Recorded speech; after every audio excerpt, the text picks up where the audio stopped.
Hey, what's up, guys? Today, I'll show you a supernatural horror film, Lullaby. Spoiler ahead, watch out and take care. The movie begins with a mother and her baby, Zach. She is trying to put her baby to sleep. Meanwhile, the husband savagely smashes every mirror in the house with a hammer. Suddenly, what appears to be a baby monster crawls over Zach's cradle. The man breaks one last mirror, but a demonic face attacks him, and we can clearly see how a piece of glass cuts his throat open, leading to his death. The scared mother returns to Zach's cradle, but finds his corpse gently lying on the mattress. The scene changes, and we find a different couple arriving at a flat. There's a knock on the door, so the husband, whose name's John, opens it. Then, the delivery guy gives John a couple of boxes containing different toys, books, clothes, and other belongings. These objects were sent by John's mother-in-law. Rachel, John's wife, says that these objects belong to her sister. John feels uncomfortable because those toys belong to a dead baby, but he says that doesn't mean it will happen the same to them. There we can conclude that the couple we found at the beginning of the movie was Rachel's sister and her husband, and the baby who died was her nephew. Later, Rachel finds a peculiar hardcover book with an enigmatic drawing of a woman. She opens it and finds a passage written in Hebrew. The entire book is written in that language and contains even more drawings. On the very last page, there is a musical sheet printed on. Rachel asks her husband to read the passages, so John takes a Hebrew dictionary to properly pronounce the words. The couple finds out the passages are in fact the lyrics of a religious lullaby, and Rachel vaguely tries to sign the melody by reading the music pentagram. Later, the couple takes Eli, their baby, and puts him to sleep, but Eli awakens and cries, letting us know that raising an annoying child will be a hard task for this inexperienced couple. 6 months later, Rachel is still struggling to calm her baby down. John leaves for a painting exhibition to exhibit one of his paintings, and Rachel stays at home to take care of Eli.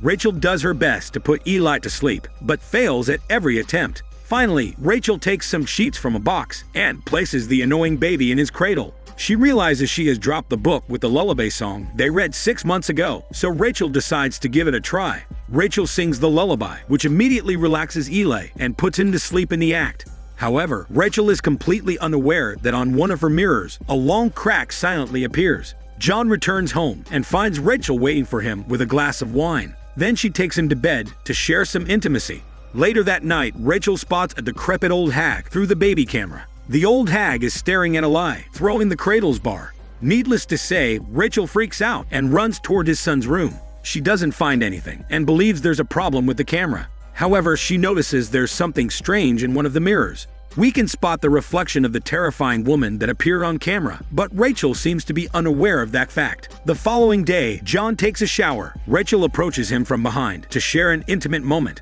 But all of a sudden, the old demonic woman appears behind John and murmurs in his ears, but not picking his smelly ears. The old hag looks putrid, as if she was a living corpse. John freaks out and throws Rachel away from her, but not the old hag. Rachel gets mad, so she dresses and takes Eli for a stroll.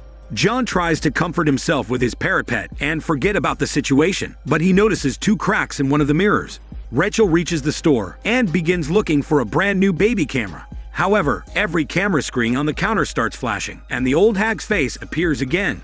On top of that, lights go out on the entire market, and the only things we can see are the camera screens. Then through one of those cameras, we see that Rachel comes across the demon woman. She screams, and the lights come back. She finds out there is no demon woman at all, just an employee who seems as confused as Rachel. Back at home, Rachel hears Eli's crying from his room. This is quite unnerving, since Eli is resting on Rachel's shoulder, so it would be impossible for it to happen. In fear, she trudges to the room and finds what seems to be a baby moaning, kicking, and floundering under a sheet. Despite her fear, Rachel abruptly takes the sheet off and finds nothing but a stuffed toy. Behind her, the closet door opens itself, and a flash of lightning reveals the face of the woman hiding between the clothes. When John arrives home, he finds his wife waiting for him in the reception room of the apartment complex. She tells him there's an intruder in home, so John darts into the flat. There, he picks an iron bar to defend himself and his family. He spots a gloomy figure moving through one of the halls, so he goes after it. But all of a sudden, John feels something moving towards him from behind. This sends chilling hormones down his spines, so he hits the air with the iron bar as hard as he can, so as to stop the intruder. Unfortunately, the entity approaching him was just his parrot pet. The hit was too strong, and John accidentally killed his pet, sending it to meet Jesus. Later that night, Rachel confesses she's not feeling okay, and that she's having strange visions of an old hag witch of some kind. John interrupts Rachel and goes to the bedroom to pick up the Lullaby book. He points out one of the drawings depicting the same old hag. Rachel recognizes her immediately, and John tells her that he saw the same hag in the shower in the morning. The couple decides to throw the book into the trash can and sleep with Eli that night. Some hours later, while the family is resting, John hears Eli crying from a different room, which is impossible since Eli is sleeping between John and Rachel. Nonetheless, John sleepwalks outside the flat, following Eli's crying. He goes all the way down to the basement of the building. There, he snaps out of his sleepwalking state and realizes where he is. However, he can still hear Eli's crying coming from one of the trash containers. He searches through the trash, unaware that there is a ghoulish face hiding in the corner of the container. John finally finds the book he threw some time before and takes it back home. Then, he takes a look at it once more and notices eerie drawings of demonic babies and decapitated baby heads on a field. Meanwhile, Rachel is spending some time with Eli in the room. She sings a song for Eli, but then she gets distracted by a faint sound and takes her eyes away from Eli. When she looks back, she discovers Eli has disappeared in just the blink of an eye. Rachel gets inside the sheets and desperately crawls, looking for her child. It seems that the mattress is an eternal maze. She finally finds Eli, but when she approaches him, she shockingly finds out it's the corpse of a baby. This zombie opens his mouth and scares Rachel away. Fortunately, when Rachel escapes from the inside of the bed, she finds the real Eli under the sheets, safe and alive. The couple decides to tackle the problem once and for all. So Rachel heads to a mental health hospital to talk to her sister, telling her sister what has been happening recently with Eli and the witch ghost. Meanwhile, John takes Eli to church and asks the church's rabbi whether she has information on exorcisms or not. Surprisingly, both the rabbi and Rachel's sister tell the same story to the protagonists. It turns out the demonic entity that they are struggling with is Lilith, the first woman made by God and Adam's first sex partner. When Lilith was banished from the Garden of Eden, she began roaming the earth full of beasts, thus giving birth to hideous and repulsive creatures who were half human and half monsters. However, when Lilith realized her babies were imperfect, she decided to steal babies from human mothers and make them her own. When God discovered her atrocious acts, it sent her to the underworld for punishment. The bad news is that Lilith created the lullaby song to be summoned by people and successfully kept stealing children for centuries. We also discover that Rachel's sister had also approached the rabbi with the same problem, but the preacher believed she was out of her mind. Also, Rachel's sister says that her son Zach is still alive because the corpse she found was another baby, not Zach's corpse.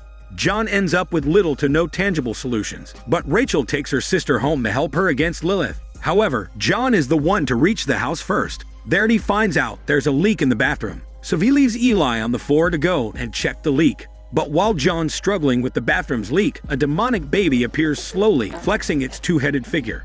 It throws a jar to the floor, expecting Eli to hurt himself with the broken glass. Fortunately, Rachel arrives and saves Eli seconds before hurting his fingers. Rachel's sister covers every mirror in the house, saying that breaking them is futile. Then, John receives a call from an unknown person asking for the book and to help him. John leaves and meets the strange caller at a morgue. There, the man asks for the book. He and his partner immediately realize the book is from the Middle Period, from the 15th century or below. The man also tells John that singing the song was just one of the 3 parts of a ritual to summon the demon Lilith. The second one was offering an animal as a sacrifice, which John had already done when he killed his parrot by accident. The last part of the ritual is making the baby bleed, which hasn't happened yet, so the mysterious man provides John with prayers and a chandelier with candles that must burn until dawn. He explains that Lilith can't come to the sacred light. Finally, the man asks John why he converted to Judaism, to which he replies he did it because he loved Rachel. So the man warns John to watch out, because if his faith is not strong, the prayers may not work. The man also keeps the book for himself, because it's a dangerous object. Back at the flat, Rachel is in the bathroom washing her face. However, she listens to her sister singing the lullaby to summon Lilith. When she approaches her, the sister confesses she's trying to summon Lilith so she can face her and bring her son back.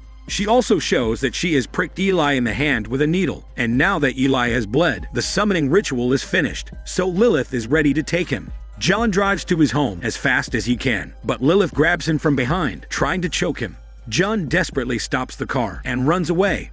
Meanwhile, Rachel takes Eli away from her sister, and the two start fighting, but a piece of furniture falls into Rachel's head, and she loses consciousness. The sister sees Lilith taking Eli with her, and when Rachel recovers herself, she finds out it's too late and that Eli is not in his cradle anymore. She yells in pain, but her sister drags her from behind and takes her through the mirror to a dark dimension. John arrives home, only to find the dead baby lying in Eli's cradle. Then he discovers Rachel on the other side of the mirror, although he cannot hear what Rachel is saying. Rachel cannot believe her eyes when she finds out she's standing on an infinite mountain of baby corpses, scattered one over the other. Then she's followed by a fiend baby that resembles a wolf and the two-faced baby found before. Luckily, her sister rescues her and tells Rachel they are in Lilith's realm and that if she wants to find her missing son, she needs to sing the song once again. At home, John sets the candles on and looks for Lilith. She's faster than him and takes the holy candles away from his hands. So John starts reciting the holy words, but it seems that his faith is not too strong because every candle is put off by the old hag. In the end, John's faith gets stronger and the light comes back, exorcising Lilith and sending her back to her realm. Rachel wanders through endless corridors until she finds a door. She breaks into a room that's completely the opposite of what she has seen. A calm and white area full of cradles with babies. Those babies are the ones Lilith has stolen for centuries. Both Rachel and her sister look for their sons, but the blood-chilling baby cries make them unable to find their babies. Rachel tries to calm herself down and concentrate a bit sharper. That way, she finally meets Eli and takes him with her. Nonetheless, she turns around and faces Lilith, who was right behind her.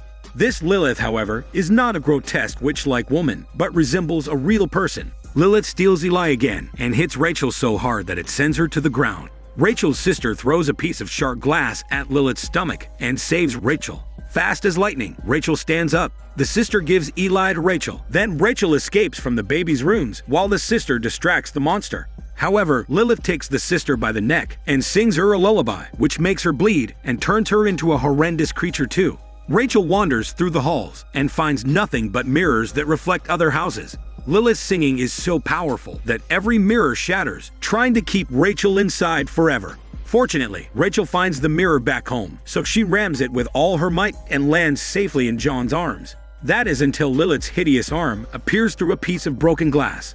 The couple shows her the sacred candles and says the prayers out loud, making the monster return to the underworld forever. Lights come back, and Rachel realizes she's holding Zach, her sister's baby, which means that Eli is still there in Lilith's realm. Lastly, we find John secretly buying the book back from the strange man.